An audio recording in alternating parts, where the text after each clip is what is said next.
Hi everyone and welcome back. So far, we've been going through the IELTS listening section, looking at what this section is all about, IELTS listening skills, and even a sample paper run-through. For the final lesson of this section, we're going to look at some tips and tricks as well as some common mistakes, why they happen, and how to avoid them. We're going to start with some top tips to keep in mind when attempting this section. Let's begin. First of all, read the questions for each section carefully.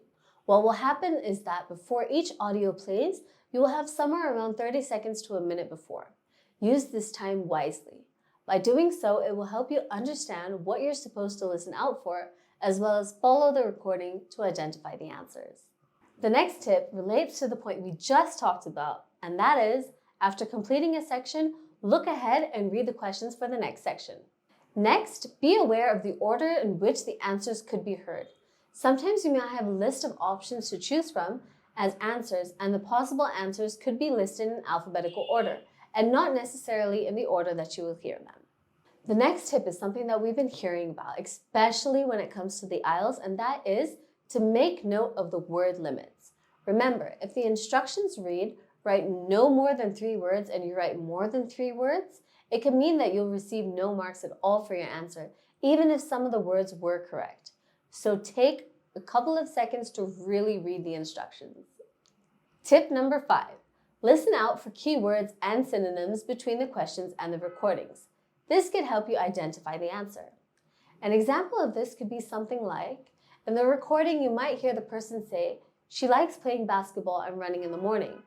But on your answer sheet, you could say, "She's very active." You can use your question paper to make notes of what you hear.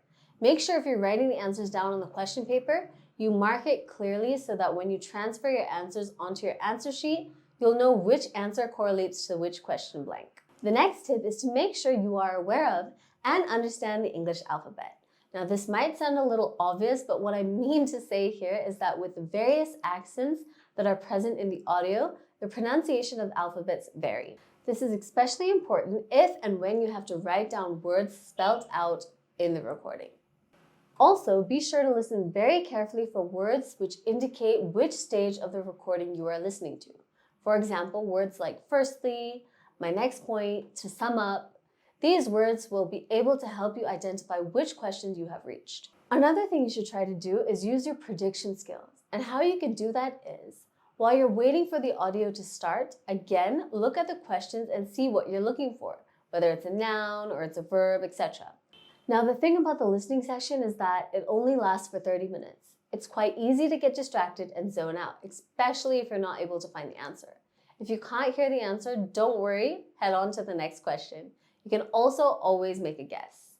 And the final tip I have for you all, which is always my favorite, practice. Get to know the test and understand it. Know what you have to do. If you're taking the paper-based test, make sure you practice listening and writing simultaneously. And if you're taking the computer-based test, make sure you know how everything works, as technology can be tricky.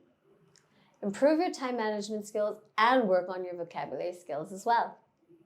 And there we go, tips and tricks to help you conquer the IELTS listening section. Remember, the IELTS listening test is not very difficult, but it can be tricky. Try to practice IELTS listening as much as you can, and you should be good to go. Well, we've come to the end of this lesson and this section. Tune into the other sections of the IELTS exam to get you fully prepped up. Also, do take the assessments linked to these lessons. If you'd like more material on the IELTS listening section or the IELTS in general, you can log on to our website, nebula.com, and have a look at these skylifts regarding the same. See you in the next section.